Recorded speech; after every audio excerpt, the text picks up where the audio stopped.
Hello, everyone. My name is Reggie Moore with the Golden Lakes Real Estate Group, of course, brokered by EXP Commercial.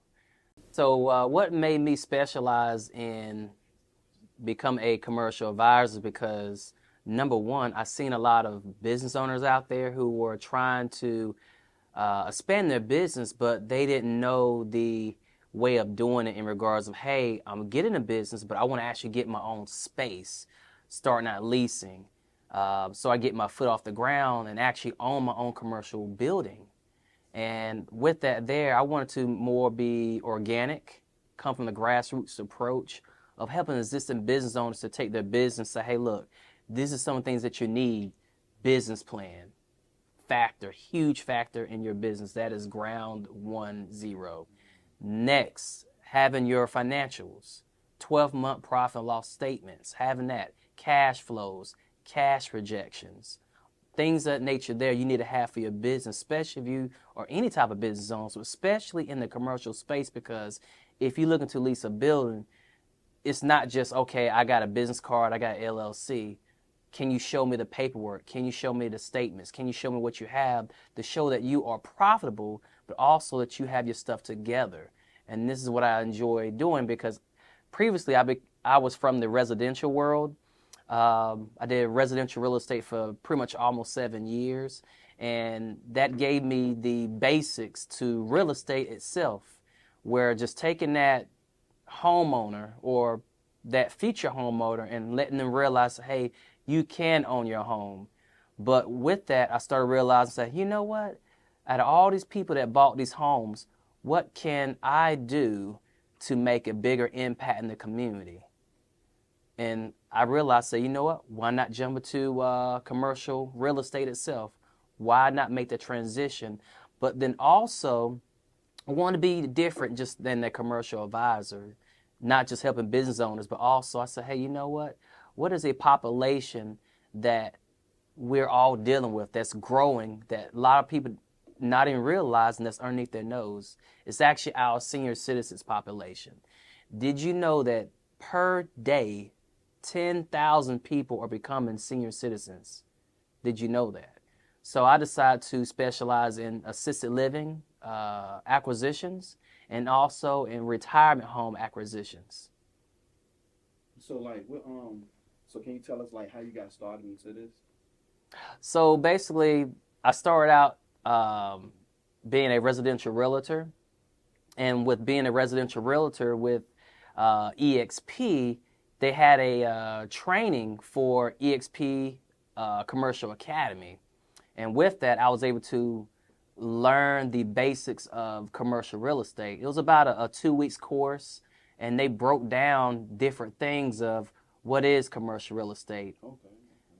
And those things of commercial real estate can be office, retail, medical, industrial, and you also have miscellaneous types of commercial real estate. Now, this may sound a little unique, but you got funeral homes, you have government buildings, you have mobile parks, those things that we deal with and drive by every day that has to have a need met. All right. So, what are some common business challenges or obstacles that you face in your niche, and how do you help them overcome those challenges? Well, I would say one of the things is me being new to the space, learning I would say the challenges within commercial real estate, especially with the market. Now, when it comes to commercial real estate, it takes a longer lag for stuff to catch up with it. I kind of compare it to the tractor trailer riding on 3 flat tires, right? It's still going to keep rolling, but it's going to take time for that truck to stop.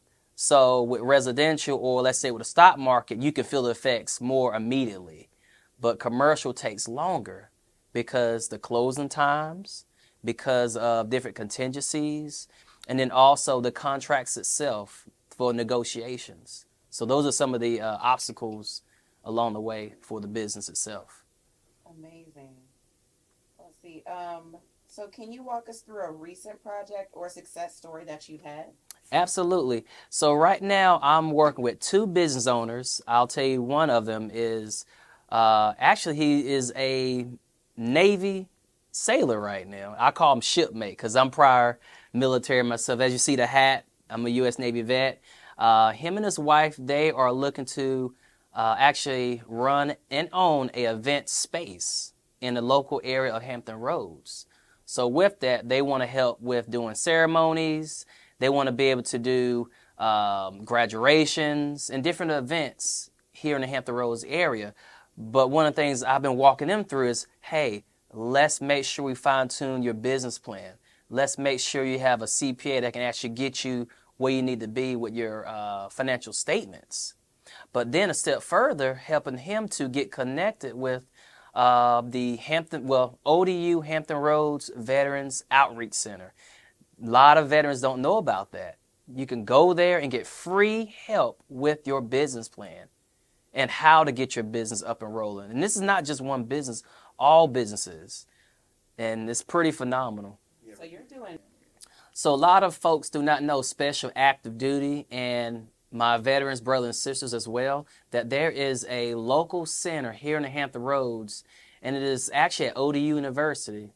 It's actually called the Veterans Outreach Center, and where you can go and let's say if you need help with, let's say, establishing a business, learn how to establish your business plan, your financials, even take it a step further on learning how to get funding for your business, loans, grants, and this is all free. Today's market. Great question. Now I would say for somebody that's getting or want to dabble into commercial real estate, learn and focus what you want to do as your passion. Focus on that, because if you focus on what you really want to do for your passion, it's going to carry you. Because with commercial real estate, it is huge. It's a lot you can do. And sometimes you may get overwhelmed in trying to specialize in too much. And you basically burn yourself out. But learn to specialize in something and become a master at your craft, learning your trade, learning your niche, reading different materials about your specialty, and then also going and networking with other people that are very successful in that particular niche. So what would be like, give me an example of somebody not having that, like not knowing, Absolutely. Give me like an example or something. I can give you an example, for instance, someone who's not, let's say, successful in commercial real estate, just for example, is they may be just looking online for information. They're buying a lot of courses. They're just buying things, trying them out, wasting a lot of time, wasting a lot of money, and basically people making money off of them.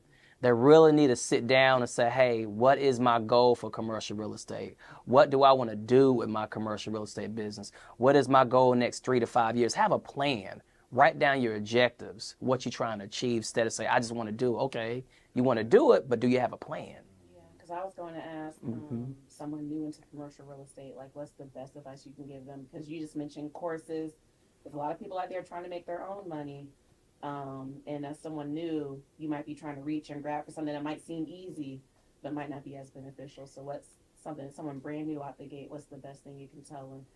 Also, if you're doing from the commercial real estate side of piece, I would say find a brokerage somewhere that has great training. It doesn't matter where you go, but make sure to have great training.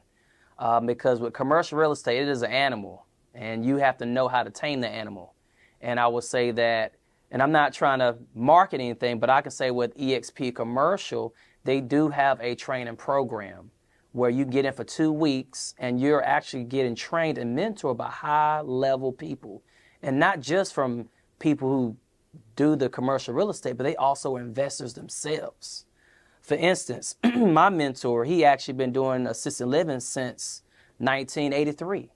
He owns facilities in Wisconsin, and he owns a strip mall.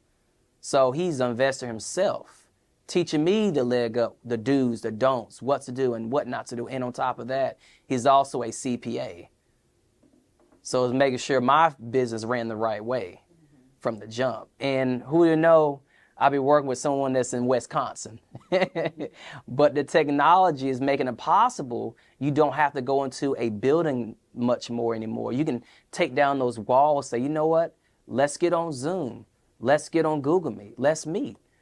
And I can say that the pandemic, it was a I would say a curse and a gift. A curse because unfortunate that a lot of people passed away. A lot of people got exposed to uh, that virus. But on the blessing side of it, it told us that, hey, we need to become more creative. Yeah. Yeah. So I'm gonna take that, since we're talking about, changes in the economy, and so where do you see the future of commercial advising? Where do you see that heading in the next few years? And how do you plan to adapt and evolve to meet those changing trends and demands? Very good question. I would say when it comes down to commercial real estate itself, you have to change. Because when people think about commercial real estate, they think you in some building, suit and tie stuffiness, sitting all day, negotiating contracts and putting deals together. But it's much more involved than that. It's now coming to a point where, again, you have to use technology, leveraging meeting clients from across the world and globe, doing deals with people. For instance, I met a guy that was from Ukraine. He actually wanted to buy a space. Met him at the office here. And I had to tell him what he needed to do to get himself rolling. So you just never know that you may be working with someone that may be from a different lifestyle, different culture, different gender, different background. So taking those walls down, say, you know what? Let me not think local or regional, but let me think global and how I can help more people. Yes, indeed. All right. So Reggie, how do you stay up to date on the latest trends and developments in your industry? And how do you incorporate this knowledge into your work with your clients? Phenomenal question. Some of the things I do, Google, believe it or not. But also there's different publications for commercial real estate like Crutchman's. You can use different like CRM platforms, so commercial real estate itself. Crexy, Build Out, Bravadas, a lot of those, excuse me, those different types of commercial CRMs, they provide a lot of material on there. For instance, CoStar, they have publications within their own MLS that you can read about the trends and the topics going on in commercial real estate. Then number two, talking with other very successful high-end commercial real estate advisors and commercial brokers out there. Talking with them, see what they got going on, not only in your backyard, but also in other regions across the country and globe. That's how you stay on top of the market. Sweet. You got something? Oh no! When you finish with the list, I'm gonna freestyle some stuff. Okay, cool. Because I want to go back to the beginning when you were talking about yourself. Mm-hmm. So tell us a little bit more about your background and how you got started in commercial advising. Well, to say my background is, of course, prior military, U.S. Navy veteran. That's one of the things I will never, never forget. And that actually gave my basics of, honor, courage, and commitment. Those are the true core values of the Navy. Honor, staying honest in everything that you do, personal life and in business. Courage, taking the fortitude to get out there and do something, making things happen, even if people don't believe in you. Sometimes you got to believe more in yourself and carry the cross on your back, like Jesus, to get out there and make things happen. Because, again, it's not what everybody else is doing. It's about what you're doing from within. And sometimes the biggest war is within yourself. That's the last battle. Powerful. I love that. Yeah. And He said it in the camera. Right. And you said you started in residential and moved into commercial. So how long have you been in real estate? I would say collectively, because I was also an investor, I did wholesales, I'll say since 2013, all together doing real estate. That's amazing. And what's your favorite part? What gets you going every day? I would say what gets me going is when I meet with someone and they tell me about their dream, their vision for their business, what they're trying to do. Give you an example. I have a young lady right now. She is actually midwifery. She wants to actually either buy or lease our location to deliver babies. And to sit down with her and hear, hey, we've got a baby on the way right now, while we was in the meeting, but she had one of the nurses there, a team of nurses helping. but realize, oh my God, I'm not only helping her business, but guess what? I'm helping a family bring a life in the world for the next generation. So you don't know how you're going to impact not only the business owner, but the next generation. Because you're not only helping that business owner, you're helping the community. And in that community, you're helping the neighborhood. In the neighborhood, you're helping the region. And the region, you're helping the world. So like, what's your like? So would you say you passionate about like helping people with, you know, real commercial real estate and stuff like that? Like, what's the most passionate part for you in doing what you do? The most passionate part is seeing somebody's dreams and goals manifest. For instance, let's say if I look at one of my specialties, assisted living facilities, right? Taking that owner and realizing, hey, you know, we've been owning this location for over 20-something years. I do not know what to do next. I know I need to, let's say, retire. I'm tired. I just want to relax. What can I do to get this facility sold, but not only sold, but sold in the right hands to the right people that's going to care, not only for my staff, but for the residents there? Because think about it. When it comes down to assisted living facilities, a lot of people don't realize that you have to care for those that can't care for themselves. Care for the elders that are gotten of age that, you know, hey, they may not be able to be at home like they want to, but they're still somebody. They're still part of the community.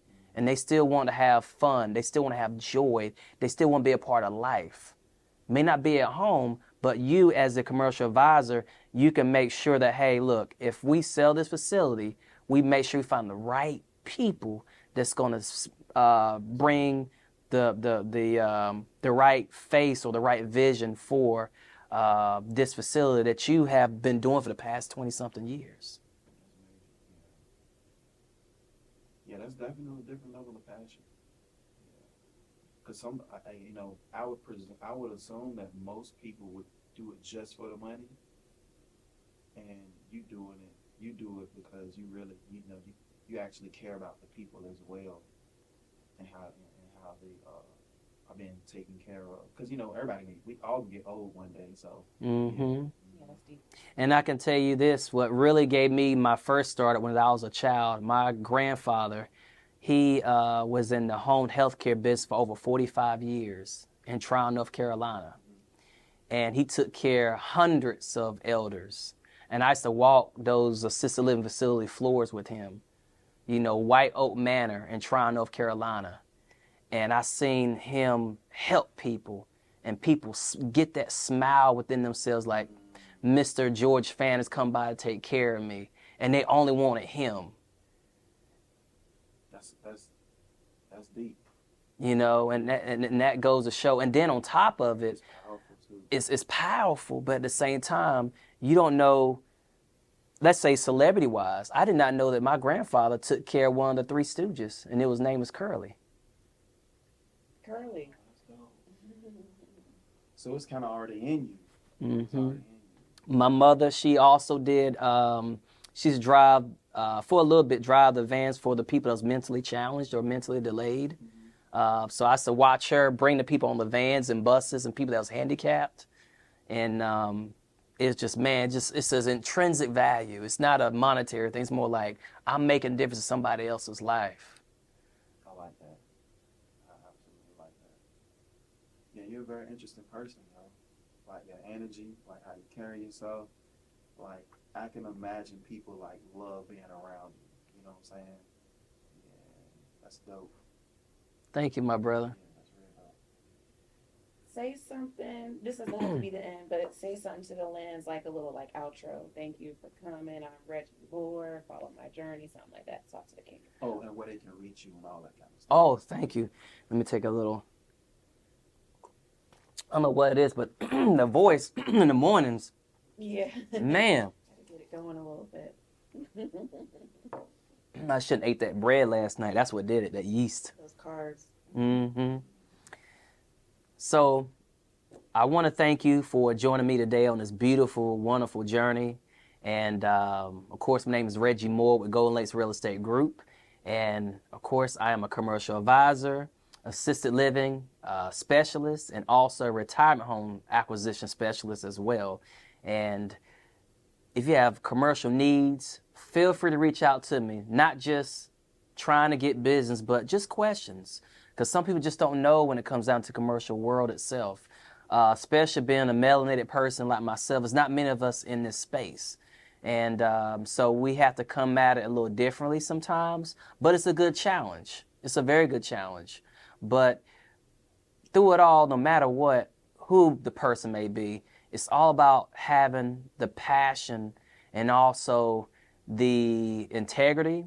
And these are the three things that's involved with Golden Lakes Real Estate Group. I call it like the pet, right? It's like a dog. That's a man's best friend, right? Number one, this will be the, doggone it, I'm getting into my flow. Just start over at number one when you're ready. Yeah. Just do your thing. Yeah. Man, oh man, okay. P-E-T. And I had it doggone right. Oh, there we go, I got it. Number one, professionalism.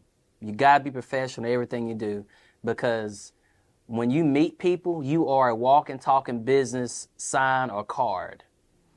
Professionalism, you gotta have that in everything you do, because first impression is the last impression. Number two is E, and I say expert or vice.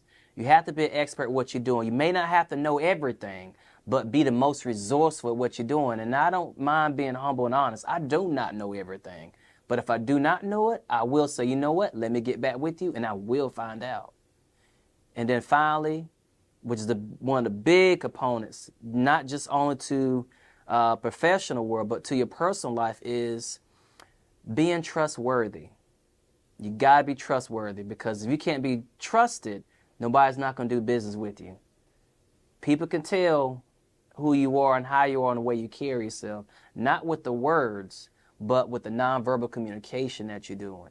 And then through your actions, how you convey yourself to the public and in private. And Reggie, how can people contact you? Absolutely. They can actually contact me. Google, you can Google Golden Lakes Real Estate Group. Number is 757-525-3870. We're also on YouTube. We're also on Instagram. We're also on TikTok, LinkedIn. Pretty much all the social media platforms you can contact us at the Golden Lakes Real Estate Group. So all of the links to what you just said, your social handles, all of it is Golden Real Estate Group. Golden Lakes Real Estate Group. Mm-hmm. And then the last but not least, I'll tell everybody, just like Maya Angelou, it's not what you say, it's how you make people feel. What did Jen say to us last night? She just said, you can never say the wrong thing to the right person. And you can never say the right thing to the wrong person. I feel like y'all just dropping jewels on us all this weekend. That was good. And I didn't even tell you the other thing I do too. I forgot, it's another big component that I do that gives me more passion. I also help disabled veterans with resources for their disabilities. I'm actually a national resource director of EXP military veterans for EXP Realty in that department. So I get people all across the country that reach out to me with questions, or they'll shoot me a message, hey, my father was in Vietnam, he's not service connected, what I need to do? And I'll just provide resources to help that veteran. Is this like a service, or is it like for free, or is it like a charitable thing? Good question. I actually work with an organization called Veterans Network Champions Club, and the founder's name is DP. Good, close brother of mine. He's a retired Federal Air Marshal, also Army combat vet, and he was also a first responder through 9/11, Ground Zero. 9/11 first responder. Wow. Mm-hmm. So you helping these people, is it easy for you, or is it pressure, or like what is the enjoyment you get out of it, and what's the pros and cons to it? I would say the pros is the fact that I'm a veteran myself. I can actually sit down and understand where that veteran's coming from when you're on deployment and you're not there with your family. The language, the camaraderie. feeling like you feeling a person again, because we come out, we lost the camaraderie. We just back in the population, and a lot of us lose our identity. I can't tell you how many people feel like they lose our identity. That's real. Yeah. Military life is so different. It's so different from normal life, and then you're just a civilian. Like, yeah. It's true. Yeah. Definitely true. I remember when my dad got out. Which branch did he He do? was in the Navy. Oh, wow. He Okay. had 22 years. And when he got out, it was like, even just as small as a resume, the military resume and a regular resume, completely different. And I had to Yeah. help him do his resume for this. Yeah. That is true. Mm-hmm. So true. So what you do to like do consistent stuff like in that nature, like helping people with forms and stuff like that. Getting your job. Veterans and stuff. Yep, that means like they have questions about, hey, what are some tools if I want to go for a certain claim? I can give them like resources, like, hey, here is a 38 CFR criteria about this. Again, I'm not a VSO, I'm not an attorney or anything, or credit attorney or credit agent. It's just resources that we provide at Veterans Network Champions Club. That's all. We just provide resources. Okay. They do their own claim, they submit their own claim, but all that we do is provide resources. They come to the classes that we do every Wednesday night. Okay. We have 40, 50 veterans across the globe, all eras, Vietnam. We even got a career war vet. I think we even had a World War II left, one that was left. Wow. Oldest, I think he was like 95, 96 years old. Still helping provide resources. For him, because he's not even service connected. Okay. Yeah. It's deep. Wow, that's crazy. Yeah, that's so like. Do they feel so like? Cause I've never been in the military, so I don't know. So like, do some of these people feel like left out or abandonment or something like that? A lot of mental health. That's a huge one. Most people don't know that there's 22 suicides a day. 22 a day that people committing suicide. Just because Veterans. Because life ain't for them, or they have been experienced so much trauma. And it's not necessarily combat, because a lot of people think, oh, it's PTSD. No, PTSD can be something where you've seen something happen to somebody, or something happen to you, like a hazing, or say, for instance, you've seen somebody pass away, or suicide, or somebody was messing with you, or even down to military sexual trauma. Men and women. Because a lot of people think just only women, but also there's men that I've talked to who have experienced sexual trauma. And I'm talking about men from all cultures, all walks of life, well-to-do people. And they have never told their spouse, hey, I was sexually assaulted by somebody. And this is why they're having problems in their marriage, because that person is scared to come out intimate. So they have to learn how to take that wall down. And they have to make sure they get in therapy. That's the main thing I tell them. Get therapy before we do the benefits. Get help. Get somebody that's going to sit down and listen to you that really, truly cares. And that's why when I'm on the phone, it gets deep. And sometimes I have to pull myself back, because Find yourself find myself getting in there, So sometimes I got to have my off days too, because I'm a vet too. I have my issues, I can keep it 100, So is that part of the reason why? Because like when I've met you, like your energy is always. Is it because in the back of your mind you know how it feels to be like that person? I know how it feels to be. Not only, I would say with that, but being that person, but also I'm a veteran. People look at you a little differently. Some like us, some people don't, believe it or not. They're not going to tell you that. And then also, too, I'm melanated. I'm going to be really honest. I mean, people have their own preconnotions of what we are. So I'm in a subculture within the subculture, and only 1% to 2% of the U.S. population serve the military. That's it. In the black community? All together. Oh. The whole entire U.S. population, 1 to 2%. So if you look at in the military, so if you look at that, let's say black community, it goes even less than that. Yeah, that's hard to. I mean, I've grown up here my whole life, so that's hard for me to think. There's so many, like, this is a military town, the biggest naval base. So it's hard for me to. When you say only 1 to 2% of Americans have served, I'm like, what? Yeah. So everybody's his mom and dad. Uh-huh. But that's because I'm That's from probably here. that 1 and 2 is probably just Virginia. Like Exactly. it is the largest. Yup. Like, You got it. Like the 1% is Virginia, the other 1% is the rest of the country. That makes it sound even more exclusive Mm-hmm. and more special. Yeah. Yeah. So yeah, I can see why you love doing what you do, man. It makes people, you give people a feeling outside of what they can get from a doctor or you know, a prescription. Mm-hmm. Yeah. Then not being judged or somebody put them down, you know. Even pastors. I even talked to a pastor who has PTSD, and he had to step down from his own church, in Jacksonville, Florida. Mm-hmm. Yep. He said I just had to step down. He was a brother too, and he So just legally, we can't call you a doctor, but you out here like you healing and helping. yep, best way I can, and it also made me to learn things outside of traditional systems. So I actually had to learn how to. I'm a level 2 Reiki. So I learned more. Yeah, I'm a level 2, and I'm working on my final one. Mm-hmm. Yeah, so I do more chakras and theorems, learning astral projections, lucid dreaming. It's all, yeah. So it's in a whole nother category.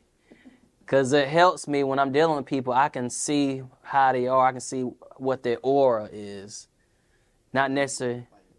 So like you could say like you could tell if it's like genuine or if it's like intentional, like. Mm-hmm. And then sometimes you got to learn how to say no to certain people. And they may not take it the right way. It's because your spirit of discernment tell you don't do that. Because a lot of people realize when you talk to people, certain people have a certain energy that can latch onto you. You got your chakras, but also you have a etheric force field around you, right?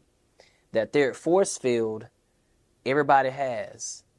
They say we don't wrestle against flesh and blood and principalities, but it's in higher places that we fight against, right?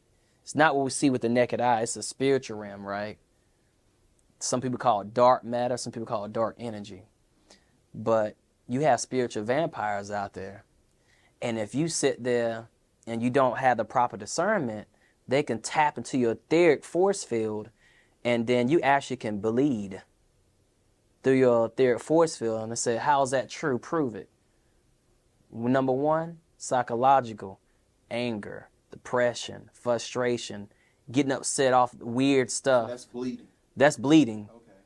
And it's like because everything is water. That's one of the most powerful elements in the universe is water.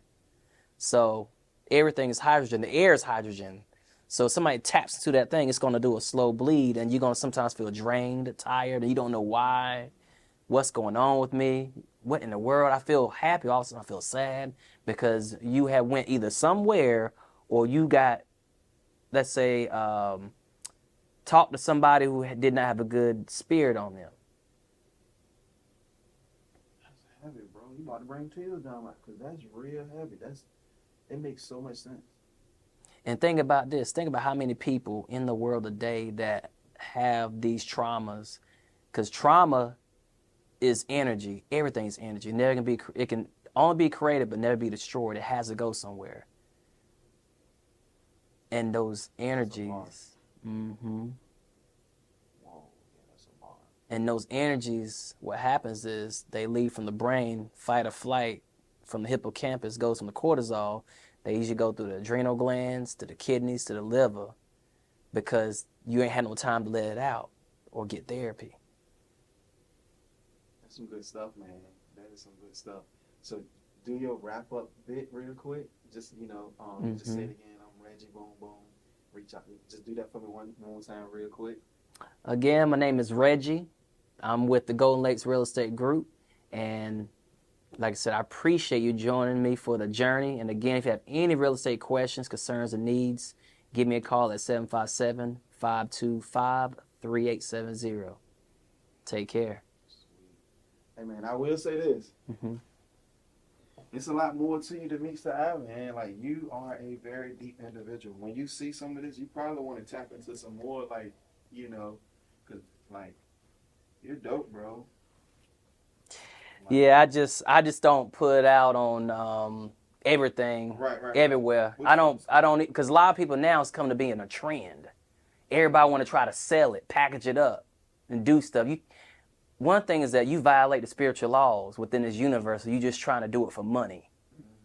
You hurting people spiritually, and then you actually going to hurt yourself in the long run because everything. It's one of the laws of one of the spiritual laws. You know, you got some people say law of correspondence, a law of gender, but those things come back to you, good or bad. Some people call it karma, but anywho, you got to do things righteously. Things are honorable. Things of being honest with people. And everything you do, be honest. Don't make up a story. Just be who you are. If they don't resonate with you, that's fine. Look at people that are going to resonate with your energy, people that are going to like it, that are going to accept you. You don't have to cater to everybody.